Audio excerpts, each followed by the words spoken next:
Our dear guests, fellow citizens, a good afternoon and welcome back to your favorite series, the Inter-University Debate Show. My name is Sharon Mukisa and I am your host. Today's topic is the controversy surrounding ticketing and accommodation for the CHAN 2024 Games. So with me, I have a well-established panel of guests. Allow me to introduce them, starting with Natumanya Viola, who is a student from KIU. You're very welcome. Thank you very much. Good afternoon. We are happy to have you. And next is Nobo Abasa, who is from UCU and a leader on the Law Society. We are happy to have him. Thank you very much. And next we have Cynthia Esther Apili, who has been here before, and she is from Makerere University. We are happy to have you again. Thank you very much. And last but certainly not least is Kalule George, who is a leader from UCU on the Law Society team. We are happy to have you today. Thank you very much. Glad to be here. Okay, so before we dive deep into our conversation today surrounding the CHAN 2024 Games, we'd like to know what exactly are these games and what is their history, because we may be cheering on Uganda and the various teams, but we have no idea how this whole establishment came to be. So, Wilson, will you please guide us through, tell the audience what is CHAN about, what is CHAN and how did it come to be? Well, thank you very much, Sharon. And CHAN is it's an African tournament. It was mothered by, of course, CAF, the Confederation of African Football. And it was in 2007, Johannesburg, and they were contemplating how they could actually involve domestic players with the whole action of African football. And they came up with the idea of CHAN, that is African Nations Championship.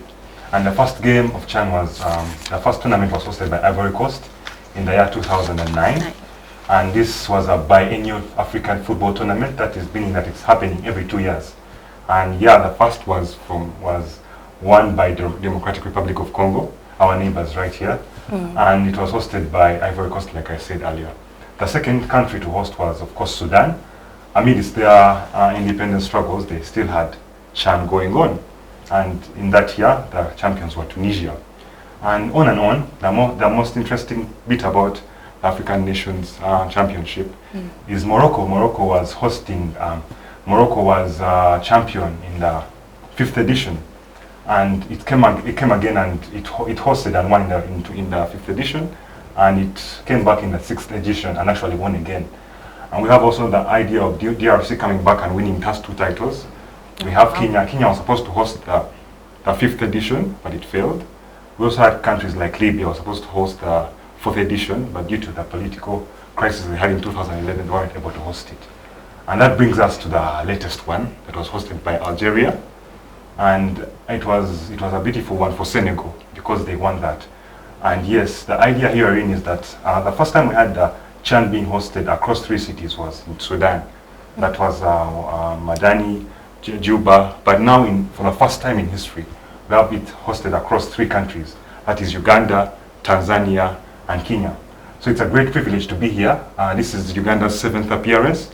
We have never been in the group stages, and you have to understand the excitements of Ugandans out there. I'm part of the excited Ugandans. And yes, we are here for the quarterfinals. We really hope for the best. Our players are in that top game. They are. Yeah, and we are very glad to be here discussing the African Nations Championship. And thank you so much. That has been really, really well elaborate, and you have brought us through the history of how it came to be and how we have been participating and all these various games that are now being played in East Africa. Yeah. So still on the same topic, I would like to go to Cynthia to explain to us how important it is to have CHAN. Like, is it really important for Uganda to be participating? We are seeing people at Nambole Stadium wearing all these different jerseys. They are excited. We have never seen Ugandans this excited and all together for one interest and one cause. So how important is CHAN to Ugandans, to Uganda as whole? You just made a very, very ironic statement. Backstage, we were having a conversation about the sudden interest and the sudden excitement with football, and I'm saying this has never existed. Everyone else was saying, but we've seen Vipers, KCCA, and these different matches, people have still been there. I think I gave an example of Masaza Cup. But that in itself is a reaffirmation that the excitement we have this time round is a bit different. Second irony, when he was giving the history, he said the idea was birthed in Johannesburg. And yesterday's match can say a lot. Mandela National Stadium, and it's also Johannesburg. Another interesting thing, a previous champion, Senegal, is, I believe, who we are supposed to verse in our first quarter final. Yeah. Very interesting. But I think we are, as a country, getting to understand the essence of sports and the identity that comes with sports. Because I think sports in itself is a patriotic thing.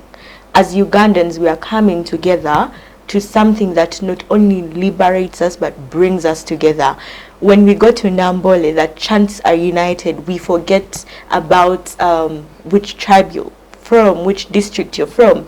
I think I've seen very many memes off of Twitter from yesterday about how everyone that walked out after the third South African goal should be charged for treason. I think that in itself proves to us how much unity sports brings. For me, I think that it's going to have a spillover effect in different other sectors that bring us together as a country. But most importantly, I think identity is something that is crucial, and it's something that is being birthed out of sports in itself. Yes. Thank you so much. I mean, you're right. This is the first time we are seeing Ugandans striving for one goal. It is not about political parties. It's not about whatever tribe you're from. It's not about whatever background you're from. Everyone finds themselves at Nambole cheering for Uganda to win. So thank you very much for that. Nobo, what is your take on why do you think this is so important, and how important is CHAN to Ugandans, except, of course, unity, as Cynthia's talked about? Well, my take on CHAN is that, first of all, he said it was meant for Ugandan, the local players, the African-based players. And I think this is important because when these players will go for like AFCON, they'll be overshadowed by those international players.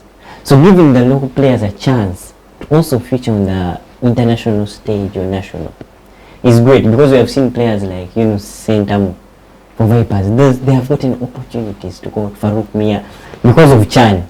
It's trading the players. And now we are seeing Okello. Yeah, when everyone is now. I was seeing news of Starboy, and he's becoming something else. So I think this is important because it trades our football out there. So most scouts come to Africa to see what is going on. Can we get players? And I think this helps the players a lot, especially. Yes, I think it would build onto their career, because outside there people have football as a career, but then in Uganda when you tell someone you're a football player, they'll be like, they'll second guess what you're doing. But I think this is a great way to add a lot of background onto the sports, onto this as a career, to even inspire young children, young boys, young girls as well who would like to participate. So thank you very much. We have seen where CHAN has come from and how important it is. But then now there were certain controversies surrounding these games that were happening, including the accommodation for the players, including ticketing. So Viola, I would like you to walk us through some of these challenges that spectators as well as participants were facing in the games. Okay, thank you very much, Sharon. Talking about accommodation and ticketing, at first the tickets were physical, but then later on they developed this statement of saying, no, there are lots of fake tickets around, so they changed and switched to the online tickets that they were paying through Momo. But then along the way they still raised the same complaints that even the online tickets are also fake, some of them. For instance, let's say I paid for a ticket and he got access to it. If he went there before me, he would definitely be granted the chance to entrance. So imagine someone has moved all the way from where they have come from, and on reaching there, the tickets are fake and they are not, granted access. So I think that was quite a lame excuse, in my opinion, because they could have done better. They could have done better with the local organizing committee, with the tickets and stuff like that. I think the accommodation, of course, a lot of questions were rising around where the players are, staying compared to the visiting teams, being that they are being hosted in places that are 3-point, stars, and it was not right. It was not right to, the citizens. They were all around complaining, why are the team, the hosting team, why is it staying in such a place? But when you look at it in detail, you realize it's something to do with the leadership team, because they are attributing it to the government through FUFA and then to CAF, that they are the ones that are supposed to deal with the accommodation and stuff. But when you look at it, they are the ones that are drafting the budgets. They are the ones that know how much needs to be spent along the way. So it's a whole thing of shifting a blame that, or it's the government, it's not our fault, it's the FUFA, it's this and that. But in actual sense, it's for their own benefit, They're like, no, this is, we have these residents that they have been staying at, so probably let them keep staying there. But in actual sense, they are doing it for their own benefit.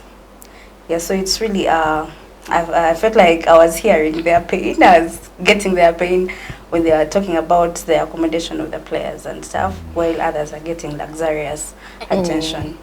Oh, Viola, you make such an interesting point. They came out, the local organizing committee came out and issued a press release, and it was explaining that they are not in charge. Rather, they paid US dollars 13 million and to CAF. So CAF is the one to allocate where they're going to stay, foot the bills for the entire games. So I think it's a bit two-sided. You may see it in a certain way, but then they came up and did this whole press conference, released a statement. Do you think that is what we should take, or you're thinking there is? Well, if someone is not really that critical, that's what they would take. But honestly, I wouldn't take that. I wouldn't take that, because as the local organizing committee, we have trusted them to do the bills, they went ahead and mobilized about 1,200 people, volunteers, to do the operations and stuff. So by the time they get to that drawing board of, this is how much we need. We need 13 million US dollars to accommodate, to facilitate the tournament and all that. By the time they get to that, they definitely know. They know the details. So it's really not, I can't take it. I can't take it. Cynthia, do you have anything to add to that? Yeah, so just an interesting, there is this common Kiswahili phrase among young people, staki ujinga. It started becoming something popular after the incident in Kenya where I think he was a blogger that was murdered, and then police come out to say he knocked his head on a wall during an interview and died.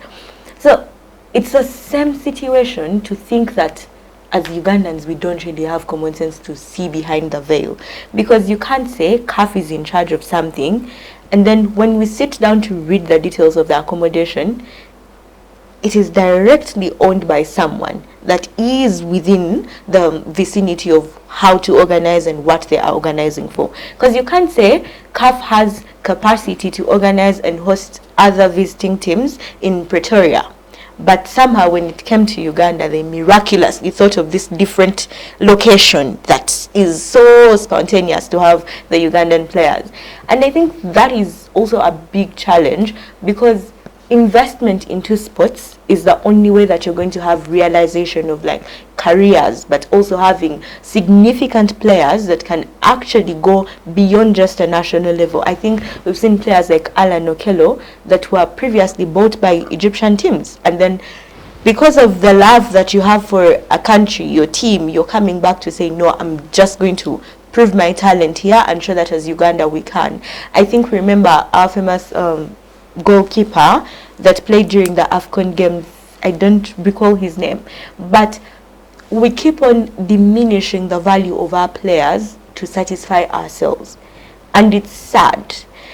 But at the end of the day, you also expose yourself, because we've seen the memes that you've seen the meme about, if we can rig elections, why not a rave? Why those? It's petty things that we are making jokes about, but it's also the satire making a point that we see through whatever you're doing. I don't think the press release was the most significant move that they could make to try and clean themselves off of this, because the boys have significantly done whatever they could do to put Uganda to where it is. The most we can do is invest in them, and I think we are just doing them bad by constantly devaluing them.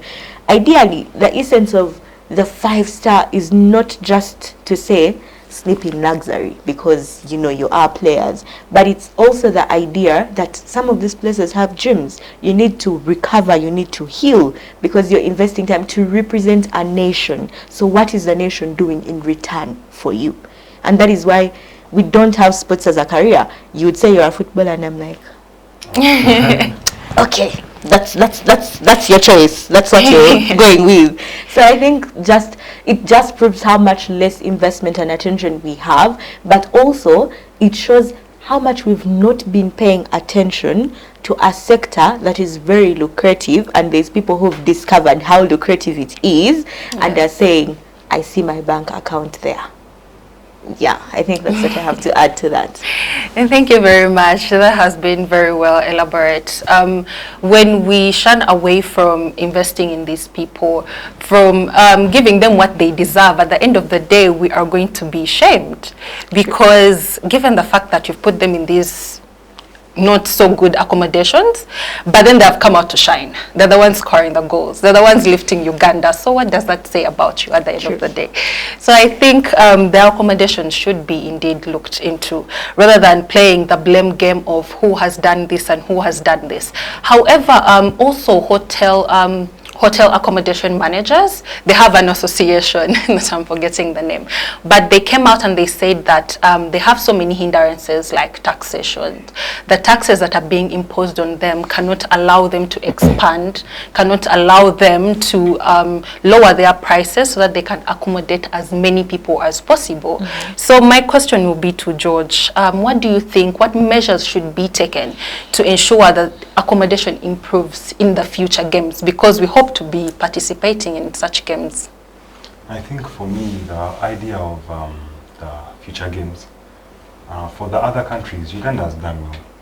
I commend CAF through FUFA for allocating all these foreign players such good custody and having good accommodation for them. And in the future, like we've all seen, people are agitated, people are not happy with the idea of our own players, our own nationals, our boys, our brothers having to go through. Yes, we appreciate the fact that this is their home. Where they're staying now is where they've been, staying for all the local games. But still, we're looking into this period when they are participating in international games. They should be accorded that respect. That respect of enjoying the luxury of the hard work. Sportsmen will tell you that the hard work is not on the match day, right? So they have been paying the price of being Ugandan. Being Ugandan alone is enough. Suffering, having a week or a month in Sheraton, in Protea, in Munyonyo Resort Hotel is nothing that this country cannot afford. We are able to afford a better place, a 5-star place for these boys. How are we motivating them to understand their value? It's the little things. Yes, we give them the mentorship, the education. Some of these boys are on education programs. But what else are we adding to give them that value, to lift the standard of Ugandan life, to give Ugandan life more value? And I feel like our accommodation in the future can be improved by actually signing up with, we have top class hotels in Uganda, hotels that we know and know not of. There are beautiful hotels in Kololo, So I feel like we should actually have, you can also open up tenders with these hotels and make like a contract in time with them so that we can subsidize the costs. If it's costs, we can have them subsidized by having tenders in time contracts. And not just waiting for the whole international experience. So yes, I believe that Ugandans need good accommodation. It can be arranged with ease, given the fact that we have, as Uganda, we have organized many things. We have paid the $13 million for the hosting rights. So please understand together with us that we have the capability to elevate the accommodation facilities of Ugandans, most especially the boys that are appearing on behalf of us, the Semugabins, the Okellos, all these people that bear our heritage. They need the experience, the value that we can attach to them through the small things, the small little things that make them feel loved and they make them feel honored for all that they do on the pitch to put us together, to help us identify as Ugandans. So yes, accommodation is indeed essential, and it can be improved given it goes to the right channels, FUFA alongside CAF and all the other regulating bodies to contract with high quality and considerable hotels so as our players can be able to actually have that experience and value. Thank you. It is true they should, look at other ways in order to create more room for those participating. But then remember, football or sport is something that attracts tourists to come. So at the end of the day, we may have rooms for the players, but then we don't have rooms for the tourists that are coming. Because South Africa may be playing, that means people from South Africa will be coming here to watch the match. So we would not be having enough rooms, enough accommodation. We would not be up there as a country to host, as they call it, to host, to accommodate every nation at large, because we'd have people coming in from Niger, from South Africa, from Guinea, all over. So at the end of the day, accommodation may not be only about the players, but also the spectators, those that are coming to support, to cheer onto their teams. So it is a crucial issue that should be looked into. And also the taxation on hotels should be should be decreased, so as everyone is able to afford them. Thank you so much, George, for that. That was one issue, accommodation, and the other issue was ticketing. As she had rightly told us, there was so much going around with ticketing when they changed from the physical model to the digital online model. So many people found that their tickets were fake. Then there are those that were intentionally selling fake tickets. So people would reach onto the venue, the gates of the venue, and be stopped, and they have to go back. So from Noble, I would like to understand from you, what exactly was the role of the local organizing committee in curbing this issue? Did they ably do anything about the ticketing issue? Thank you. The ticketing issue, initially they were, like she said, they put I think there were 4,000 tickets. Yes. That were physical. The standard for CAF is online tickets. Now, there was money that was allocated for spreading awareness about the tournament. But it is very evident in Uganda that it is very few people who knew. People had to first ask, is there maybe another? Do we have to go and buy? So, other people did not know what was going on, because I don't think they came to announce when the 4,000 were now done, and they were now saying, now you go and get the online tickets. So, the local organizing committee, I think, went wrong at a point, because they should have anticipated that Ugandans, normally in the local matches, Ugandans are used to buying the physical tickets. So they did not know about the CAF standards or anything like that. So we don't know where the money went to for awareness and all that. But I think they should have made maybe like a pilot study to see when these tickets get, how will the ticketing go? They should have anticipated some things like forgery, because it is very common in every sector. They should have anticipated it and calculated how to handle the people at the gates, about the ticketing issue. So I feel like the local organizing committee went wrong at a point, and though they came out to reconcile with the public and say this and this, but it really did the fans bad, and I think it reduced the attendance, because if you see in Group A, which is in Kenya, there were issues of the tickets being more than the seats, and the people were overfilling the stadium. Others were stopped from entering. Then in Uganda, there are some sections in some games which were not filled, but when you would go to the stadium, the seats are empty. But they are telling you on the site for booking tickets, it's full. No more tickets available. But there are some seats which are empty. And now you wonder, what is the problem? I think it is a system problem with, I don't know, with either CAF or the organizing committee. So I think they did not calculate the ticketing very well. Yeah, that is what I can see. Because the ticketing issue is mainly for CAF, and they are helped by the organizing committee, which tells them Nambole has this number of seats. These are the seats available in each category. This is what we are supposed to do and what we are not supposed to do. So I think the local organizing committee had a role to play, but they kind of, yeah, lacked in at some points. Someone would say first time for everything, Yeah, but not on a national, Yeah, on an international scale like that one. It can't be on an international scale. I think Uganda as a country just has a lot to do in terms of investment.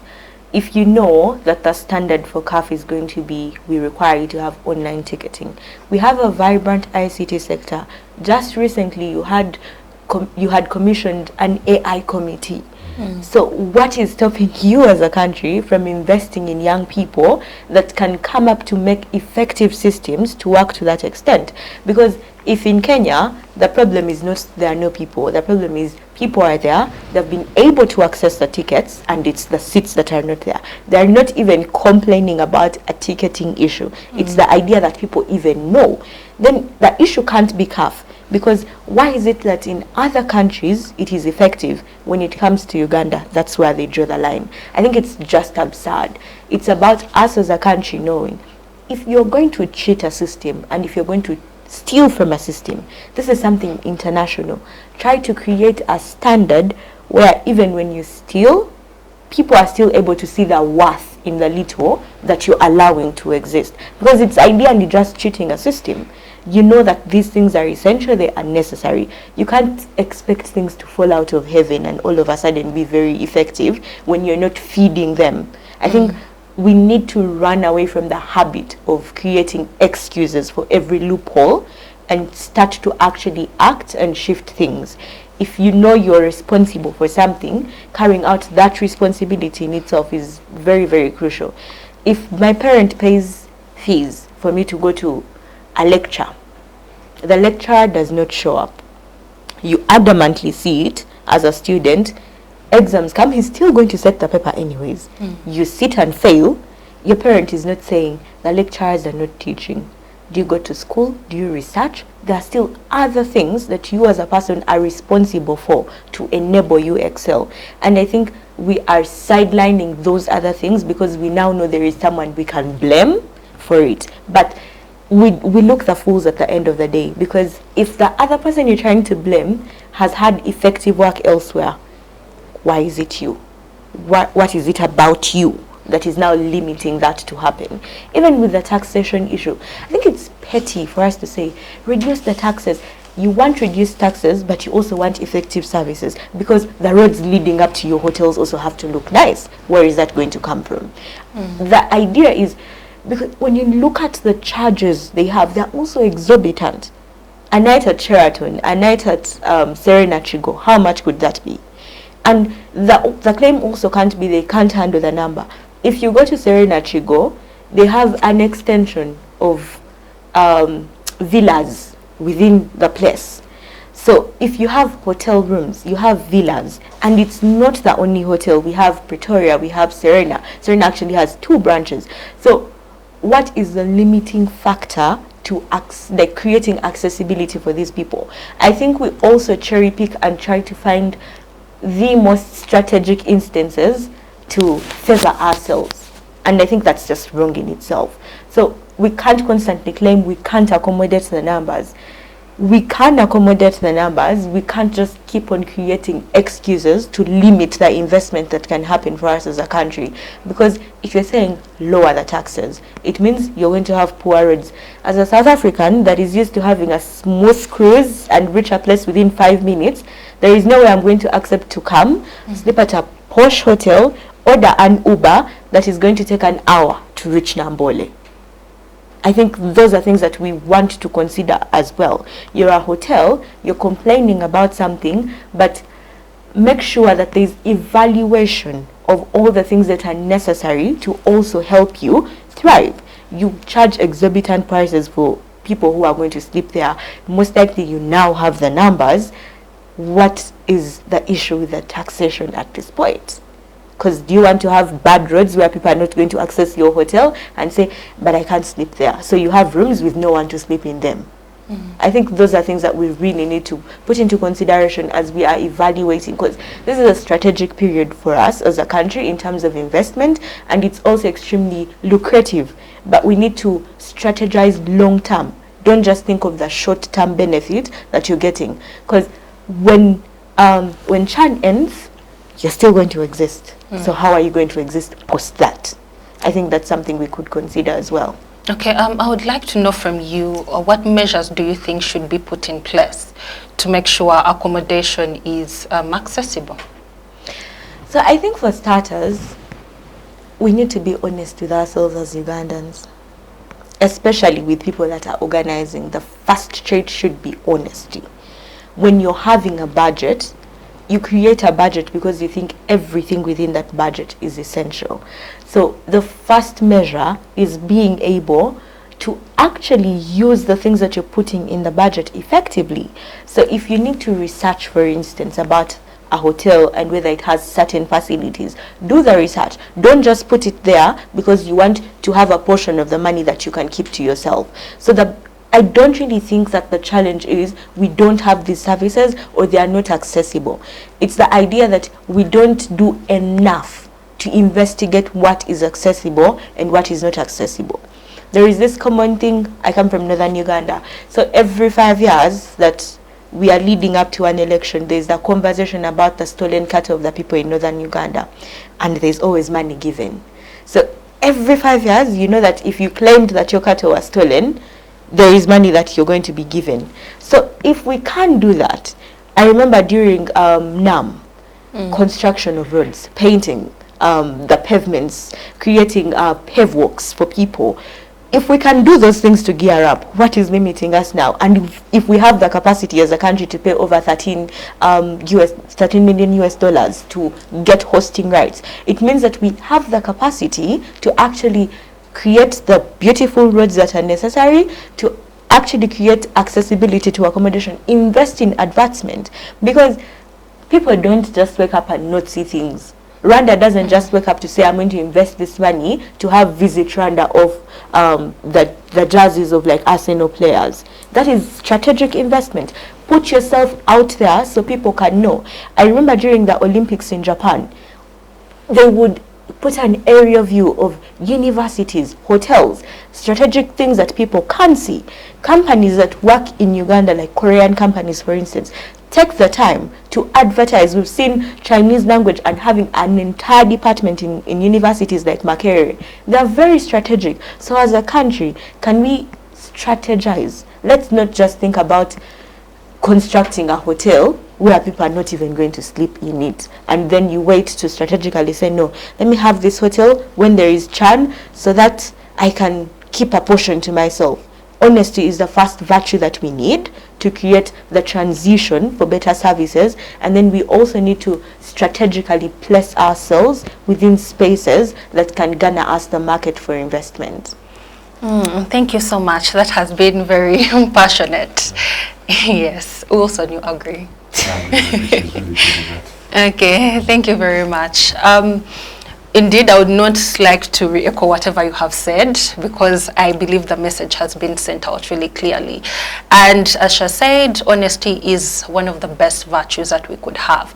As Noble had pointed out, there was money that was given for advertisement, but in Uganda we didn't receive the advertisement as the equivalent to the money that was given out. So maybe honesty should be towards that direction. So that has been it for our very first half, and we shall be back after the break. Digital rights are those human rights and legal rights that allow individuals to access, use, create and publish digital media, or to access and use computers, other electronic devices and telecommunication networks.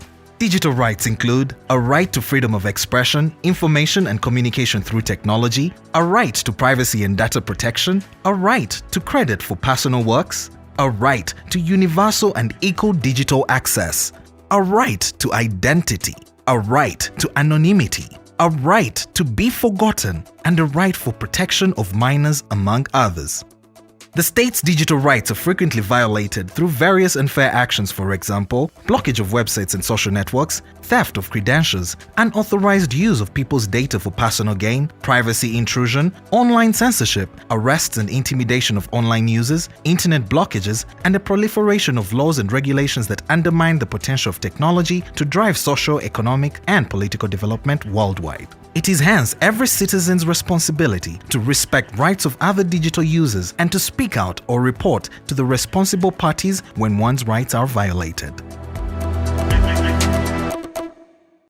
Welcome back to the second segment of our episode, and today's topic is the controversy surrounding ticketing and accommodation in the CHAN 2024 Games in Uganda.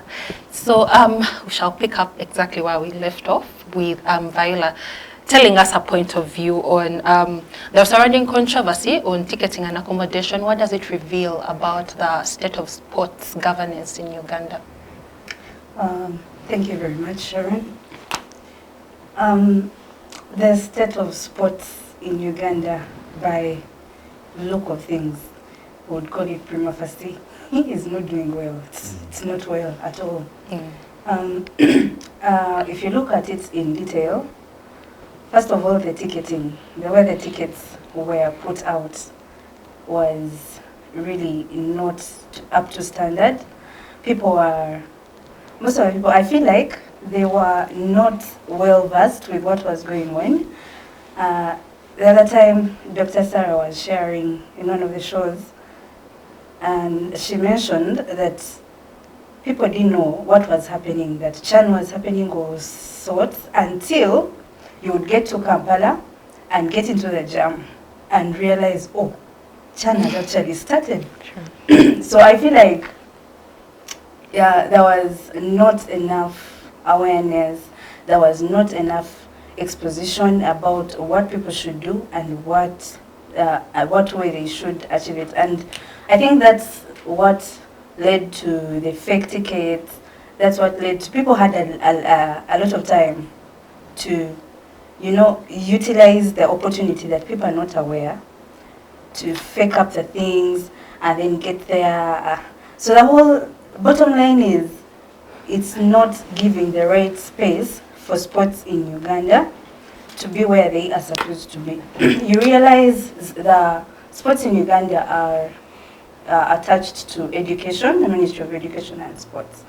So looking at it, education is so much catered for, is so much focused on, that it overshadows sports. At the end of the day, like someone mentioned earlier, they would not count it of worth for you to mention it to them that you're a football player, like football player for real, of all things. So it's been pushed to that place of, what, so what, football, so what? And at the end of the day, it's only left out to a few people who have this passion for football, or who have this passion to talent and development and such, that are really invested into knowing what's happening. So that leaves football, that leaves sports entirely to a place of not having room for development, not having room for growth, not having room for exposition, not having room for... And actually, it's a good thing that CHAN is focusing on the players that are invested into playing on their national teams. Because without that, I have a feeling it would even be a more worse situation, very, very worse situation. So I feel like we still have a lot of work to do to get sports to where they are supposed to do, or to where they would want them to be. The whole idea of Uganda accepting to co-host the sports, the CHAN tournament, together with Kenya and Tanzania, I think was a good position of trying to elevate the sports ministry. But Now the difference comes in on how it was organized. Yeah, that's where the whole accommodation, the ticketing, the whole of that drama comes in. But if we could all get into the same environment of thinking towards improving the ministry, thinking towards improving the sports, looking at how much these people have done, looking at how best it is selling out the country, because right now Uganda is everywhere. Yeah, everyone is looking at it being on top of the group, which had not happened, like he mentioned, 6 years of 6 times of trying, and it had not yet gotten there.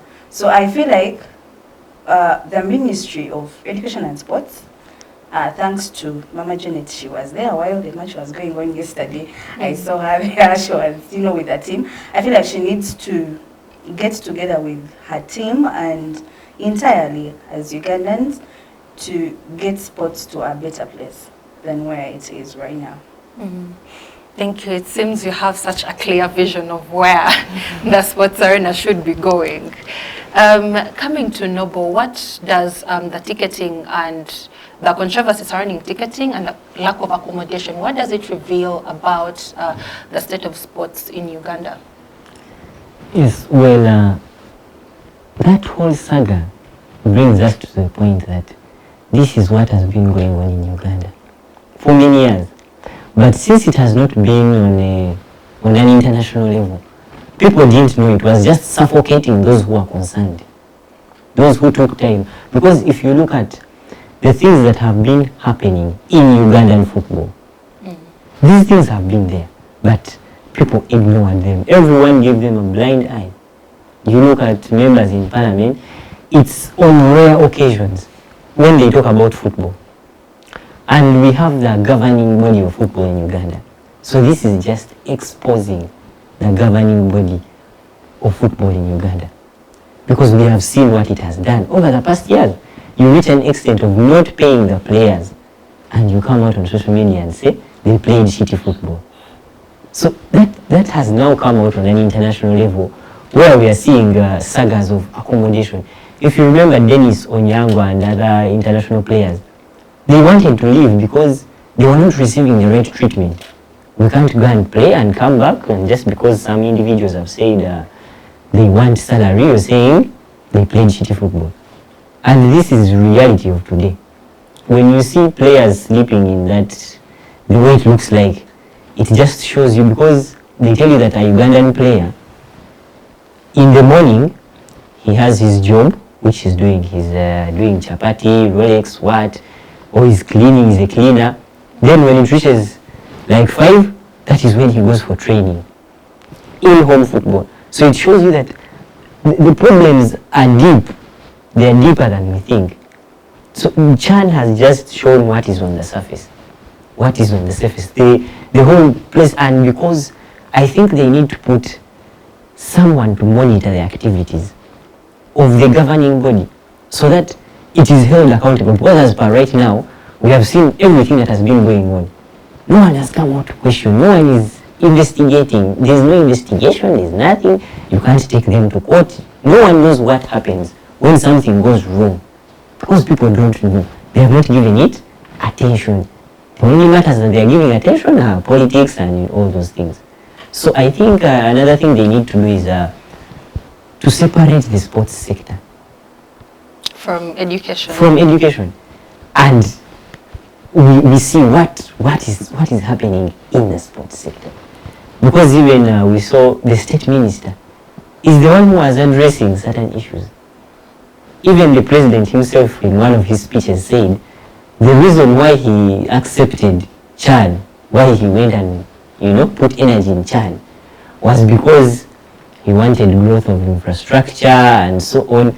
But they are not caring about the love of football itself, leave alone the hotels. Because he said when Commonwealth came, when Uganda hosted Commonwealth, they built hotels, roads, and so he said now stadiums are going to be built.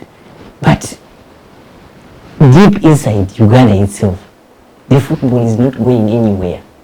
The players don't have anything. So I think this controversy of tickets and accommodation has exposed the weakness and the corruption that is going on in the governing body And but we have not seen the local organizing committee came and distance itself. We are not seeing parliamentarians coming to say, can someone please investigate? No commission has been put. Nothing. That shows that the leaders, our leaders themselves, they don't mind. They just see it as a means of just, entertaining. That is just, they don't see it as a major issue in the world. For them, they're concentrating on other issues. So I think it shows how biased our leaders are towards sports. So no one would like to invest in sports. Even, this is supposed to be an opportunity to invite other people. The same way you see teams in England, it's not people in England who are investing in them. It's people who are coming from US, other places to invest in them. But no one would like to invest in a sector where to invest you first have to go and pay someone, then pay someone so that your team can make it to the major league, to build a stadium. You have to first, go and bribe to get land and so on. So I think I think we should learn from this, and maybe if possible, we can get some help from the people at the top. They come and help us and we see what to do with this organization. Yeah, I think you posed such a great idea for separating the Ministry of Sports from Education, because then it will shine. We shall see what is wrong with it. We shall see people coming up to fix what is wrong with it. It will be in the spotlight.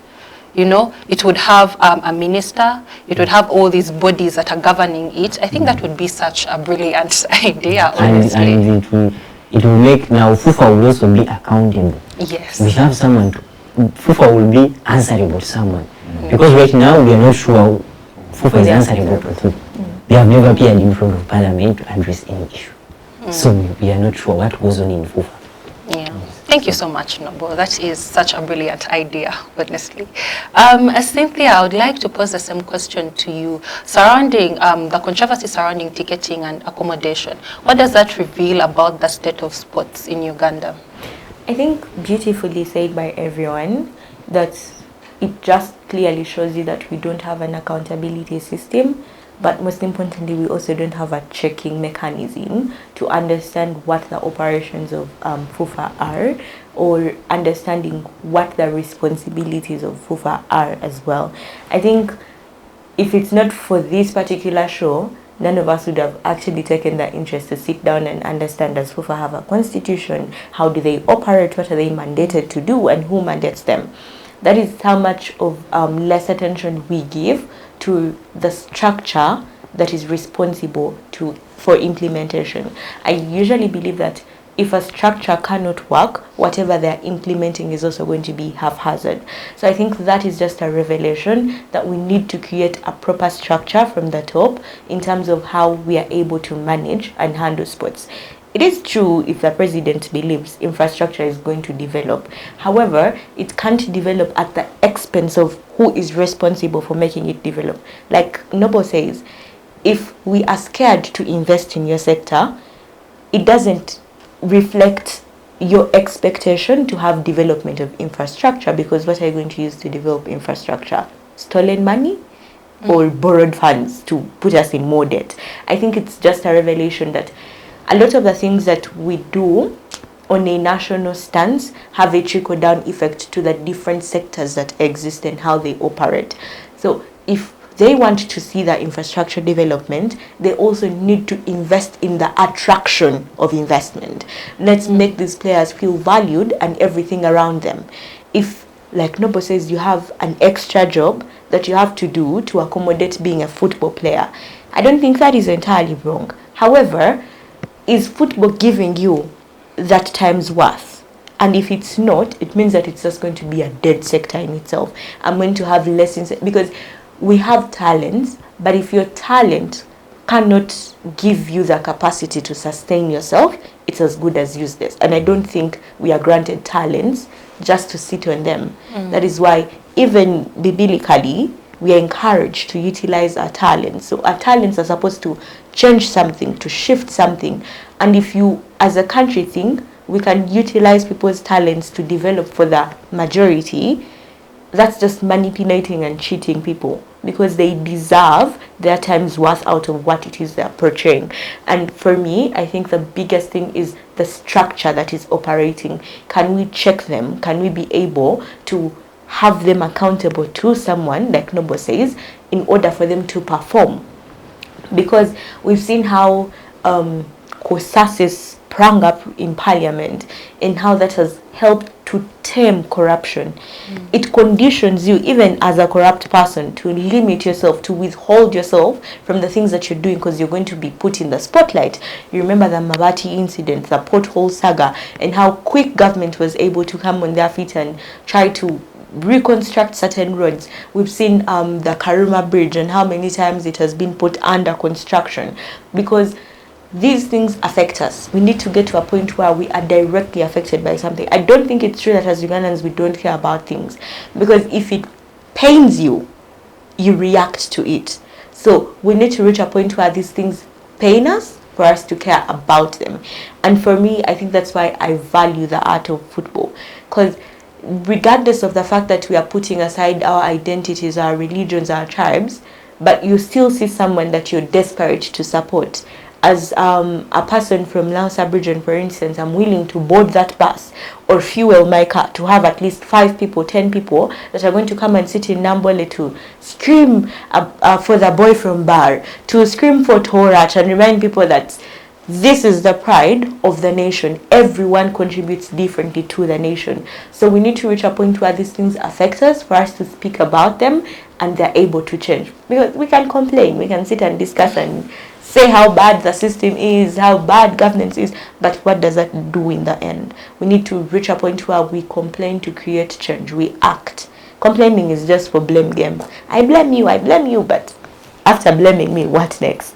So I think we are vocal about it now, but we also need to be vocal to inflict pain so that there's change to the system. So my takeaway, the structure has to be fixed and accountability has to be created. Let's not make it a family business. Well said, Cynthia. All of you have mentioned the various things that are being revealed because of the state of accommodation, ticketing, all those controversies that are surrounding the Chan Games 2024. So, George, anything you'd like to add to that? Just to add to what everyone else has stated out perfectly, I feel like Uganda really needs to understand the value of privatization and commercialization of the things we do. For example, sports. Sports are looked at as leisure, and yet they have a big upside of commercial. Because look at Nambole Stadium, its capacity is up to 30,000 people. And imagine the minimum of each person to enter that stadium is 10,000. That's approximately 3.2 billion shillings per game. And we're looking at $1 million. And some will pay 50 VIP. We're looking at $1 million at the bare minimum. What am I saying? What I'm saying is that we have to look at this as an opportunity to make money. Because I feel like Uganda's biggest problem is one of the biggest poverty, right?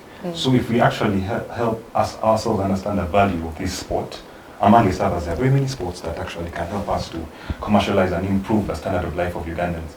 Look at what my brother Nobo here said, that someone has to work a stove, a chapati store somewhere in the morning, then run to training and let me say at 5. It's unfair, you get what I'm saying? So the idea is that we look into this sphere, this sector, as an opportunity to make money, with an entrepreneurial aspect, right? So we go into this sector and say, okay, we have a president being a president. Let him be working private only. We don't want to see him in the parliament. We don't want to see him anywhere. Cabinet. You get what I'm saying? So that is his major emphasis, and all his energies shall be felt in the association, in the sport.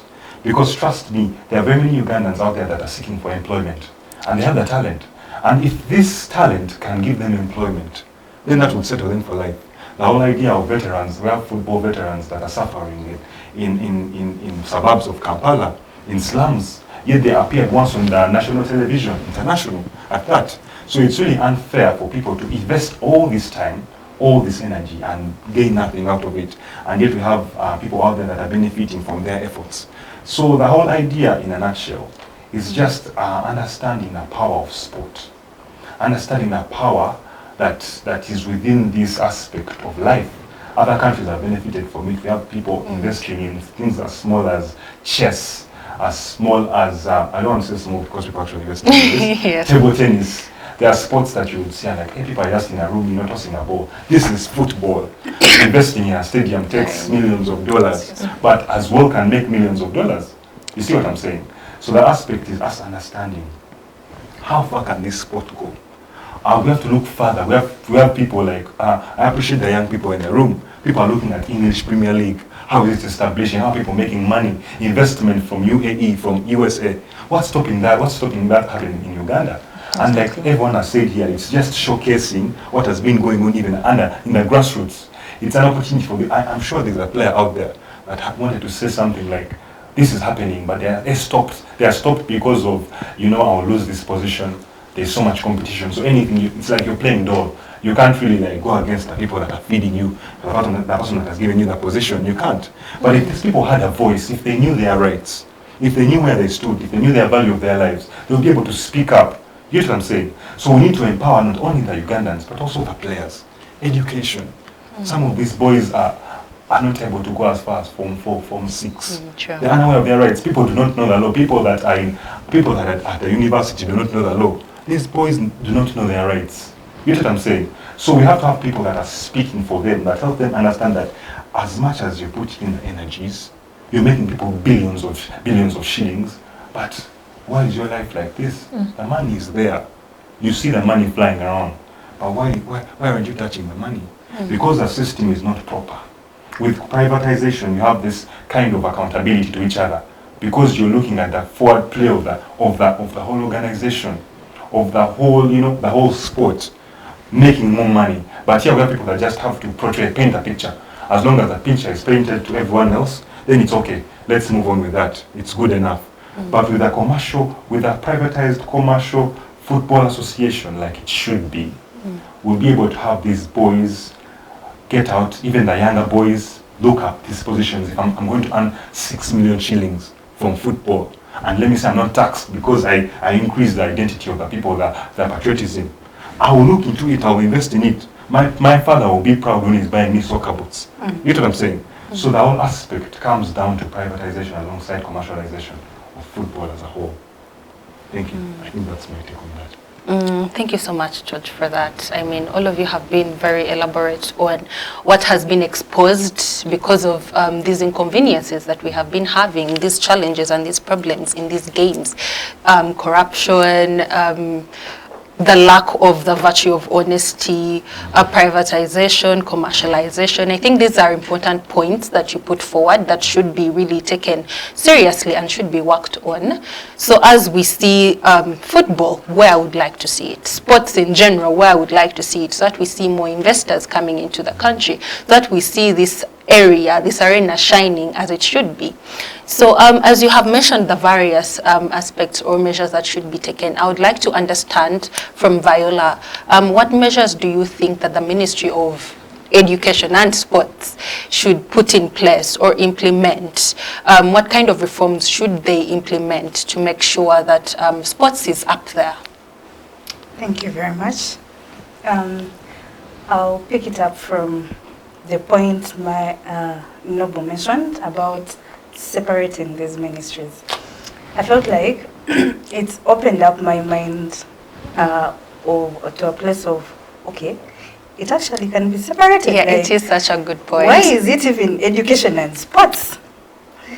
I feel like the government or the ministry needs to look into it to that point, to have accountability positions, like Cynthia mentioned, because without that, we are still going to keep in the same cycle of re-echoing the same things, or corruption is everywhere, or accommodation is not improving, until we get to the drawing board and zero down to what is actually affecting sports.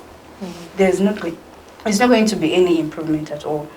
So I feel like the government should empower these people, because some of these players, I have a feeling they do it as their source of income.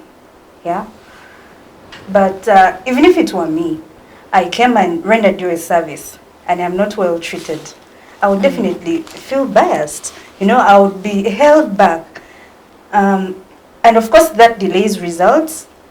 That keeps us at a place of rotating around the same things all the time. So they need to get to a point of understanding that not everyone can do this.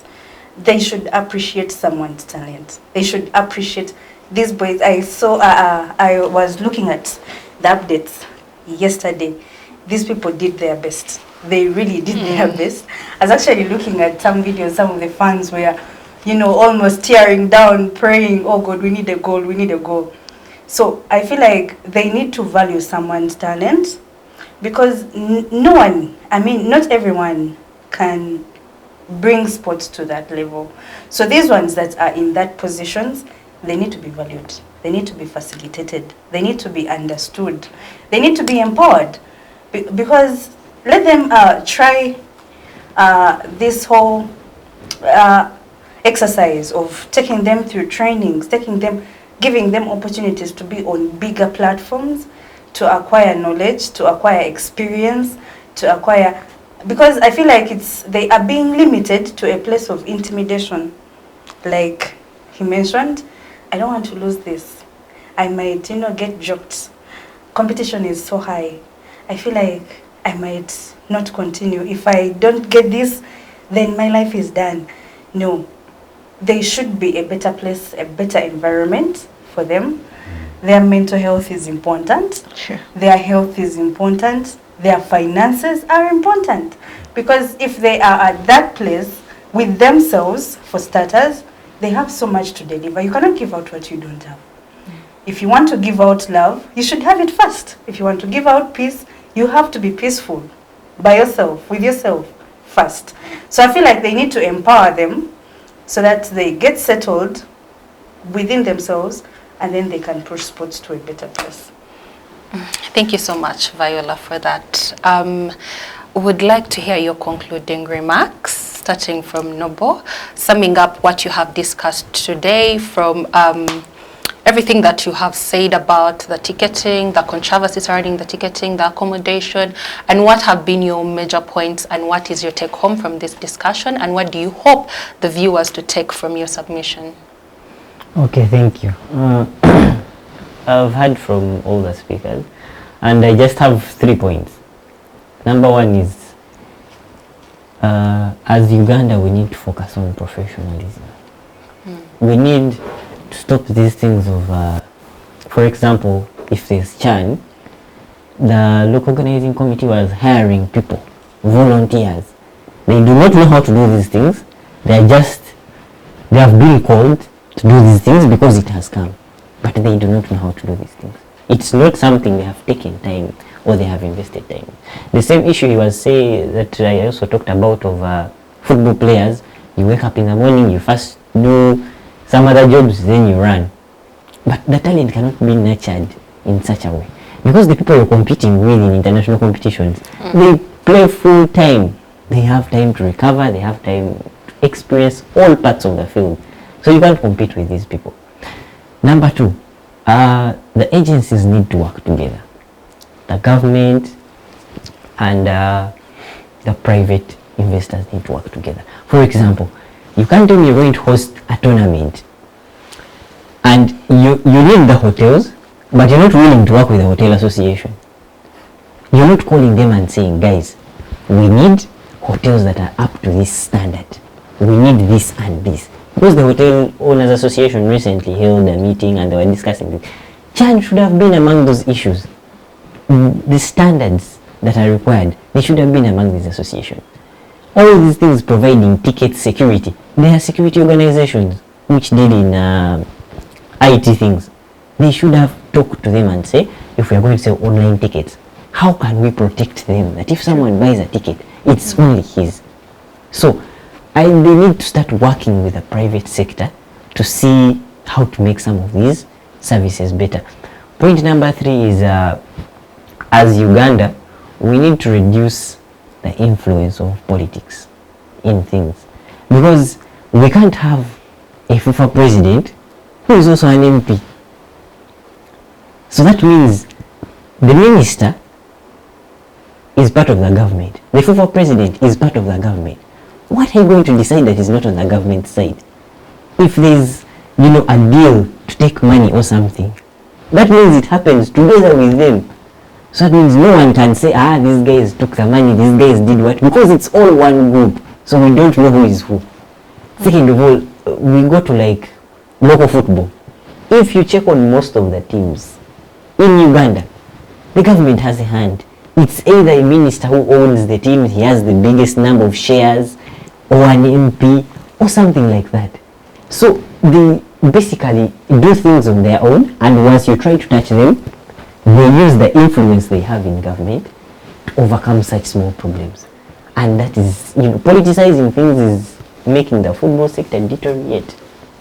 So for me, my take home is that really, the football sector needs a little bit of cleaning. It needs I think the president usually puts certain committees to investigate in some matters. I think there should be one for football also, so that they can first clean and see what is in the football sector. Yeah, that is all. Thank you. Okay, thank you so much, Nobo, for that. You have mentioned professionalism. All the agencies should work together, and we should desist from politicizing everything. Thank you so much for your take home. And Cynthia, what are your concluding remarks to our viewers? Okay, so first of all, if there was an MVP for the panel, we think we can give it to Nobo at this point.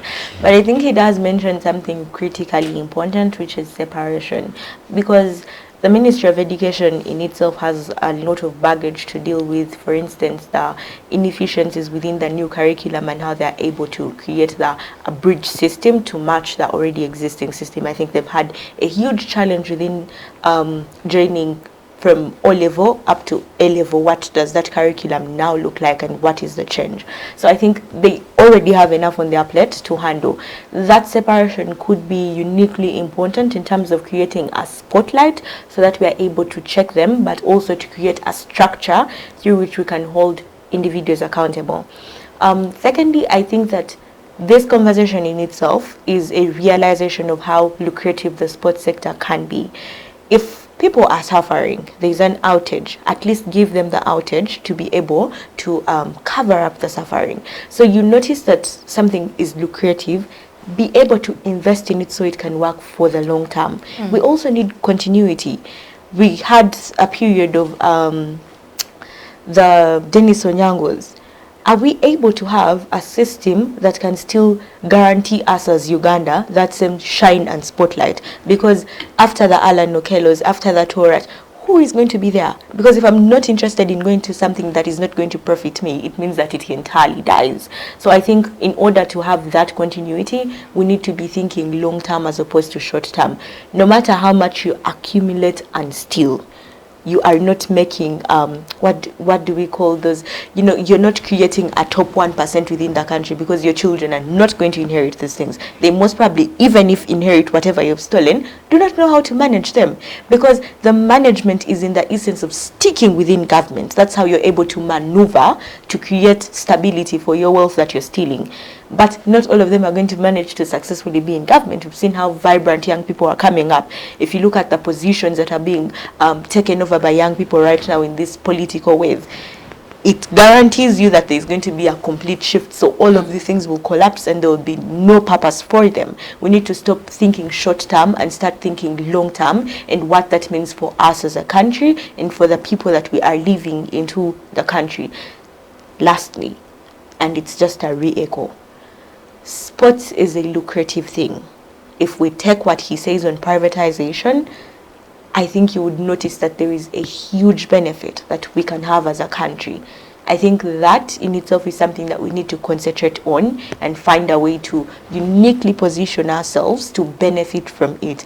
Having like advancement within, this particular sector, and being honest with ourselves. Because we need these things. So if you need something, you can't constantly choose what you want over what you need, because what you want will fade and it will become less important, and you're left with struggling for what you need, meaning you will still suffer in the long run. I think that's my biggest takeaway from today's show. Thank you. Thank you so much, Cynthia. separation of powers, separation of the Ministry of Sports from education, and also not politicizing sports area. And also you mentioned that sports is a lucrative business, and we should all recognize that the sooner we do, then the better it will be for all of us, the participants and also the spectators. Thank you so much, Cynthia, for that. George, what are your concluding remarks to our viewers? My conclusive remarks are simple. First one is gratitude. I want to say thank you to FUFA, CAF, for doing all that they have done. We don't take it for granted that you've been able to have this tournament running. So thank you. As the youth, our job is just to criticize what you do so that you can become better. So don't take it at heart. And also special thank you to the players. Thank you for waking up every morning, the discipline. Watching you on TV these days, but we know how much it involves and entails to be such a good player. And then lastly, like we're here to criticize. I want to talk about the law. I advise Ugandans out there to know the law. Know that for things like FUFA are run by the Federation of Uganda Football Association statutes. There are things that actually govern these bodies and how they work. So let's know the law and let's know how to hold these people accountable. And then also to the judiciary and the system that involves the law, please let's accommodate these sports issues. There are affairs to do with sports law that are underlooked. So we should actually endeavor to, one, know the law, and two, to implement the law. Because that's the biggest problem Uganda has, rule of law issue. It comes back again and again, and you will see, like people have been saying, accommodation, transport, all these things come with the law and knowing who's accountable for these mishaps. So as we go, please, let's hold our leaders accountable. Thank you very much. Thank you very much. And given the fact that you are studying Bachelors of Law, I think you can step out and do sports law advocate for them. Maybe that would be a better arena. Viola, your concluding remarks. Well, my concluding remarks are simple as well. Thanks again to the local organizing committee for going down to, in literature there's this idiom of every black cloud or every dark cloud has a silver lining. So let's embrace it that there's always a first time and purpose on doing better. Let's purpose on doing better. My colleagues have mentioned most of the things that could be focused on to implement a better sports ministry. So let's embrace it and do better and push for it and get information, gather information. It's a good thing to, have information about something. Let's educate ourselves about sports. Let's go as far as we can to make sure that we keep on pushing this. Thank you.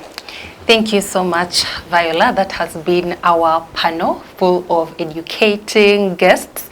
We thank you so much for sharing your views.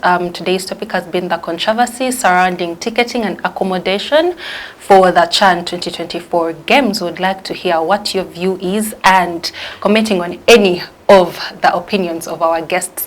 I have been your host, Sharon Mukisa. Until next time.